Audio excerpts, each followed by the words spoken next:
Tristan Jarry has an .863 save percentage. But wait, there's more to that context. A lot more. Morning to you. Good. Wednesday morning, I'm Dejan Kovacevic of DK Pittsburgh Sports. This is Daily Shot of Penguins. It comes your way bright and early every weekday. If you're into football and or baseball, I also offer daily shots of Steelers and Pirates in the same place that you found this. Before you freak out, yes, I know Jarry's actual save percentage is .911, which is good for 11th in the NHL among qualified goaltenders. But the .863, a wholly different figure, is the one that leaps out for me. That's his save percentage against high danger shots. And I'm going to explain what a high danger shot is, because I think there's a lot of misconception about that whenever the subject arises. It's not, oddly enough, Alexander Ovechkin firing a one-timer from the left dot. Although there's a lot of danger involved in that, the way this specific statistic is compiled, it's based on nothing other than a certain location on the ice. And we're talking blue paint and a few feet forward. In the hockey dialogue, that would be your low slot. And the nice thing about the statistic being summarized that way is that it takes all of the subjectivity out of it. Because whether it's Ovechkin shooting from that left dot or Noel Acciari shooting from that left dot, all that stuff goes out the window. Plain and simple, spot on the ice. .863 save percentage. 5th best in the National Hockey League among qualified goaltenders. Number 5 in the entire league. And yeah, I know I've been singing about the guy for a while. And I also know that there's a pretty big chunk of the fan base that still doesn't want to hear it. They feel like this is another of those situations where they're going to go running up to the football and Lucy's going to pull it away and they're going to feel stupid. And that within a month, Jarry will be back riding buses in the AHL on yet another permanent exile. And that Kyle Dubas will have blown his window into trading Jarry to whoever. Montreal, Edmonton, any team that's got some skill to it but is lacking goaltending, they're going to come up. And if you want to know something, if Jarry had not gone through the first quarter of this season looking the way he did when he returned from the minors in the last quarter of last season, I'd be right there. I'd still be in the mode of just ditch the contract, just bury him, get rid of him. But I'm not. And I don't feel like I've changed my mind. I feel like he's changed who he is, both on, and he'll tell you this himself, and off the ice as well. He's grown up. He's 30, had a kid, first kid this past April. Loving life, smiles all the time, outgoing, chatty, not shy. You can see some of this on the rink as well. There's more spirit. There's more animation to his conduct and communication out there. It happens. Who among us hasn't experienced some kind of maturity? I get it. Some of us more than most, but some, we've all been there. Somebody wrote to me yesterday how impressive it was to see the angry Jarry at work. And I was like, angry? No, I think it's the other way around. Dude's just happy all the time now.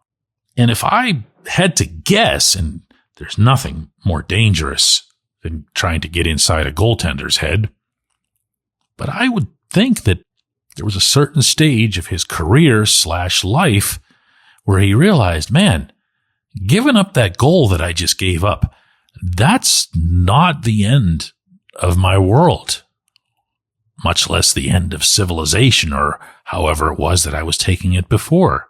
He just gives up a goal and he keeps playing, keeps battling, keeps fighting. One of my favorite things about Jarry's play, and this really applies over the past couple of weeks more than any other time in this season, is he has been relentless. He's been the one who's outfought the people trying to score on him. Watch him compete. That wasn't always the case. Watch him make that first save and then bounce back up. And I mean bounce to the point where you don't even see it happening. Watch how he strives and pushes to make sure that he's seeing a shot that's coming in from the point. He was never doing that before. It was one of my biggest knocks against him. And those of you who've been with me for a while will recall it. He wasn't trying to find the puck. You got to work to do that. You got to do the Alex Nedeljkovic stuff to do that. You got to want it more than the people that are trying to score on you. So do you want to trade this player because of something that you thought last year or something that seemed to make a whole lot of sense before there was a whole new mountain of evidence in front of you? Why? Why? This is the perfect goaltender to have around here in this scenario. First and foremost, he wants to be here. He never held a grudge against the Penguins. In fact, when he came up, he went out of his way to say, all I want is to succeed in Pittsburgh. He sees that as his success. Kind of in the same mold to what happened with Marc-Andre Fleury. Flower didn't want to win somewhere else. He wanted to do it here. He wanted to win everyone back on his side, which he did. You got a model teammate on top of that. In Philadelphia, when Jarry was asked about the goaltending that the Penguins have put together, he said on his own, I feel like me and Artie have done a great job. He went out of his way to include Artur Shilovs, despite what's happened to Shilovs in particular over his past couple of starts. He did that. So when Sergei Murashov does make that next step, whenever that might be, when he does get to the NHL, and there's some sort of sharing of the crease that inevitably has to occur, this is who you'd want. This is what you'd want. By the way, just for fun, one NHL goaltender who has a higher save percentage against high danger shots, Murashov, 875. When we come back, J1Q.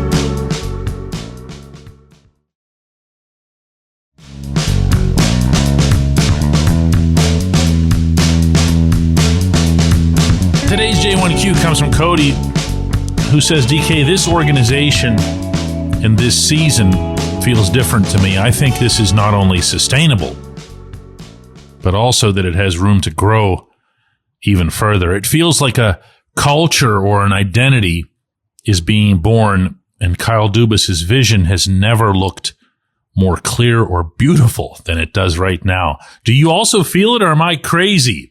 Well, Cody, I wouldn't want to be the first to suggest that you're not crazy, given your rabidity for this particular sport, as you've shared with our community for quite some time now. I will say that I'm not there. And I know that's not going to be the popular answer because everybody's really feeling it after Philly. That was just so thorough, and you had on top of everything else, Dubas and Dan Muse, accident or not, I don't believe that it was an accident, calling up Boko Imama to play in Philly, dressing Connor Clifton to play in Philly. And let's not kid anybody here. Hockey's changed a lot, but it hasn't changed that much. And when those types of scenarios arise, whether it's Pittsburgh versus Philadelphia or anywhere in the sport, we do perk up. We do pay closer attention. And the Penguins, from those guys to Ben Kindle not backing down, from Sean Couturier, who was clearly trying to either rough him up or intimidate him or whatever that was down behind the Pittsburgh net the one time, to Parker Wotherspoon showing everybody yet again that he's made of some serious sandpaper. That's stuff that feels very, very different than the way it was before. And that, of course, makes you think of Muse, probably first and foremost, because you weren't going to get that stuff ever from Mike Sullivan. Just doesn't believe in it. I've always liked it. I've always valued it. I've always felt that it's a meaningful component to participating in the most meaningful games. So why am I hesitating? Why am I backing off? I got a couple things for you on this, Cody. One is there is still too much, way too much of this team's productivity that comes from the same people. And by the same people, I mean the same people who've been doing it for 2 decades. If you're not getting it from Sidney Crosby, you're not getting it from Evgeny Malkin, you're not getting it for the most part.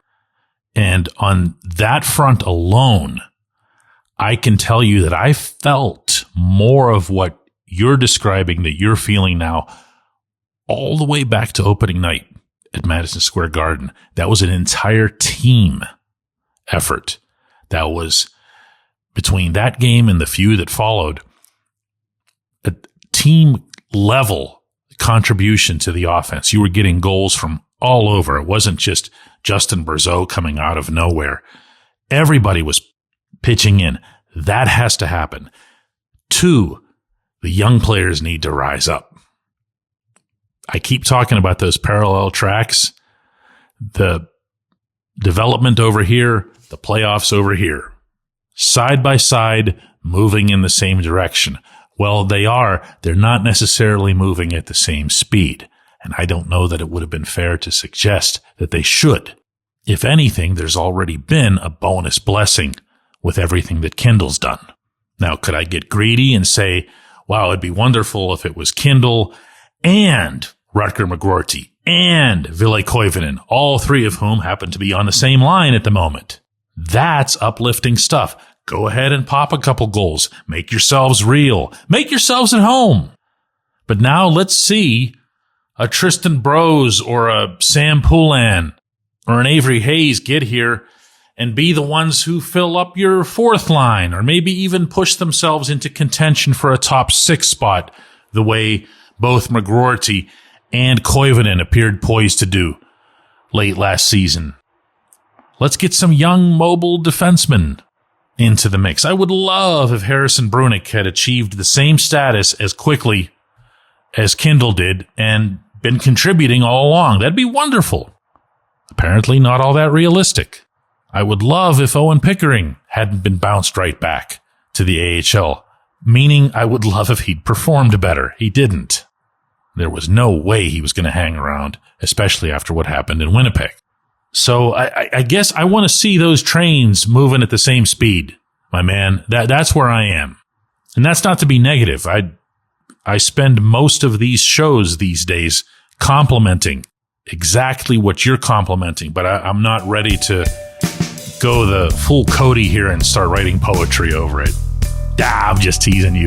I appreciate hearing from you. I appreciate everybody who listens to Daily Shot of Penguins. We'll be back with another one of these tomorrow when I'll be in Tampa, Florida, covering Penguins versus Lightning and reporting back to you right here